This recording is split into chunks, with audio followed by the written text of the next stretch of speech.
마가복음 6장 45절부터 56절을 가지고 말씀드리겠습니다. 성령보다 기도보다 앞서지 말아야 합니다. 아무리 바빠도 사람인 내가 앞장을 서면 어려움에 빠집니다. 48절에 바람이 거슬러서 불어왔기 때문에 제자들은 노를 젓느라고 몹시 애를 썼습니다. 여기서 바람은 배가 나아가는 방향과는 반대인 역풍이었습니다. 그리고 이 바람은 높은 산과 낮은 갈릴리 바다라는 지역에서 부는 돌풍이었습니다. 우리의 삶에서도 이런 돌풍을 만납니다. 예수님이 없이 나의 마음대로 사는 생활이 참 좋을 것이라고 여기지는 않으십니까? 예수님을 앞세우지 않는 삶은 이런 것입니다. 성경이 분명히 말하는 죄의 자리에 서는 것입니다. 내 입술로 거짓을 말하고 진실을 숨기는 것입니다. 교회에서도 믿는 교우들 사이에 시기가 있고 분쟁이 있으면 예수님을 따라서 행하는 것이 아닙니다. 예수님을 떠난 삶은 어려움이 많습니다. 예수님을 믿노라 하면서 예수님을 떠나 있을 때 사단의 역사가 강하게 다가옵니다. 제자들이 만난 돌풍은 우리에게 질병으로 나타나기도 합니다. 사업상의 문제가 풀리지 않고 꼬이는 것으로 나타납니다. 가정이 천국이 아니라 가정 불화가 잦고 내 가정이 지옥이라고 탄식하게 됩니다. 예수님을 따랐던 무리들은 예수님을 왕으로 세워서 배불리 먹고 그들이 로마의 압박에서 해방될 것을 소망했습니다. 제자들과 무리들은 예수님을 정치적인 구세주로 생각했습니다.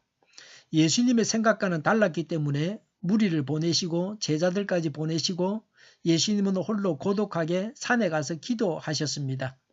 요한복음 6장 15절에 보면 예수께서는 사람들이 와서 억지로 자기를 모셔다가 왕으로 삼으려고 한다는 것을 아시고 혼자서 다시 산으로 물러가셨다고 하셨습니다. 예수님은 모든 사람을 죄에서 구원하셨습니다. 제자들과 무리들, 사람들은 로마에서 이스라엘이 풀려나는 것을 원했습니다. 이 땅에서의 산만을 생각할 때에 예수님을 잃어버립니다. 세상에서만 잘 되면 된다고 생각하면 예수님을 잃어버립니다.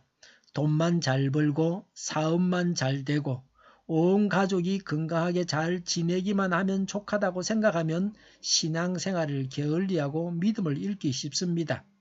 크고 작은 모든 일에 있어서 예수님을 앞세워야 합니다. 범사에 있어서 성령님의 인도를 받으며 살아가야 합니다. 하나님의 인도를 받음으로 우리의 탄식이 즐거움으로 바뀔 것입니다. 예수님을 잃어버리고 괴로워하는 제자들을 구하시려고 예수님이 물 위로 걸어가셨습니다. 하나님이 주도권을 가지고 계십니다. 사람이 예수님께로 갈 능력이 없습니다. 풍랑으로 인해서 원하는 방향으로 나아갈 수도 없는 것이 사람의 현실입니다. 예수님은 제자들이 가던 방향으로 나아가고 계셨습니다. 갈릴리 바다 위에서 예수님과 제자들이 만났으니 동시에 가고 있었습니다. 제자들에게 역풍은 예수님께도 역풍이었습니다. 예수님도 바람을 거슬러서 가고 계셨습니다. 그러나 예수님께는 역풍이 아무 문제가 되지 않았습니다. 하나님께 어려운 일은 없습니다. 어렵다는 것은 사람에게 해당이 됩니다. 예수님이 구원해야 할 사람에게로 오셨습니다. 그래서 우리 사람은 하나님의 은혜로 구원을 받았습니다.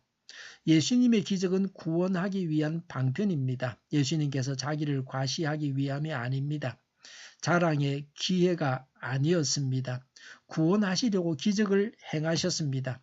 하나님께서 은혜를 주심도 남에게 자랑하라고 주신 것이 아니라 하나님의 구원사에게 협력하라고 은혜를 주셨습니다.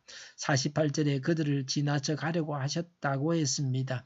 제자들은 예수님께 도움을 청하지도 못했습니다. 예수님인 줄도 몰랐습니다. 유령이라고 생각했습니다. 예수님은 제자들이 어려움에 처한 것을 아시고 구해주시려고 배에 오르셨습니다. 제자들에게 어려움이 없었다면 예수님은 그냥 가셨을 것입니다. 예수님 없이 자기 마음대로 살면서 예수님의 이름을 부르고 예수님께로 돌아오지 않는다면 고통 속에서 죽어야 합니다. 지금 예수님을 불러야 합니다. 51절에 예수님께서 배에 오르시자 바람이 그쳤습니다. 고통에서 해방되었습니다. 제자들이 놀랐습니다. 예수님과 동행하는 생활은 놀라운 천국 생활입니다. 예수님과 함께 할 때에 마음과 생활의 중심에 예수님을 모시고 예수님의 뜻대로 살아갈 때에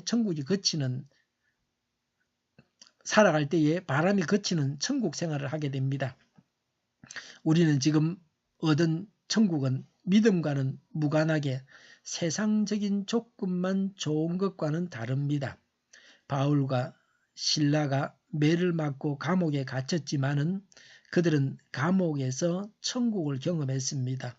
우리가 얻은 천국은 하나님으로 말미암아 행복을 느끼는 생활입니다. 그러나 이렇게 지금 천국을 누리지 못하면 영원한 천국에 들어갈 수 있다는 보장은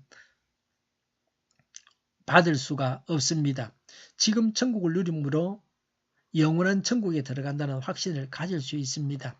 하나님과 동행해야 합니다. 하나님을 따라서 행해야 합니다. 지금 천국이어야 합니다. 기도하겠습니다. 하나님과 동행하게 하여 주시옵소서. 하나님을 따라서 행하게 하여 주시옵소서. 지금 천국에 거하게 하여 주시옵소서. 우리 동일교회가 만구는집하게 하여 주시옵소서. 예수 이름을 명하노니 모든 병만은 물러가고 몸의 모든 부분들과 온전하게 될지어다. 신유의 기적을 베푸셔서 저희의 질병을 고쳐주시옵소서. 저희와 교회와 나라의 민족을 불쌍히 여겨주시옵소서. 독재 정권이 무너지고 적화 통일이 되지 않고 평화 통일을 이루게 하여 주시옵소서. 전쟁 위험이 사라지게 하여 주시옵소서. 핵으로 무장하게 하여 주시옵소서. 신앙의 자유를 누리며 살게 하여 주시옵소서. 하나님을 대적하는 세력들이 바로 망하게 하여 주시옵소서. 국회와 정부가 하나님이 기뻐하시는 법만을 만들게 하시며 반성 경쟁이 모든 법과 영과 내규들이 지구상에서 즉시 철폐되게 하여 주시옵소서. 대통령이 통치를 잘하게 하시며 지진이 일어나지 않게 하시며 출산율이 올라가게 하시며 자녀를 낳고 살만한 건전한 나라가 되게 하여 주시옵소서. 에너지 정책, 재활용분 정책을 제대로 세워서 집행하게 하여 주시옵소서. 늘 맑은 공기를 마실 수 있게 하여 주시옵소서. 오늘도 성령님을 따라서 차고 넘치는 삶, 복된 삶을 살게 하여 주시옵소서. 감사와 찬양을 주님께 돌려드리며 예수님의 이름으로 기도하옵나이다. 아멘.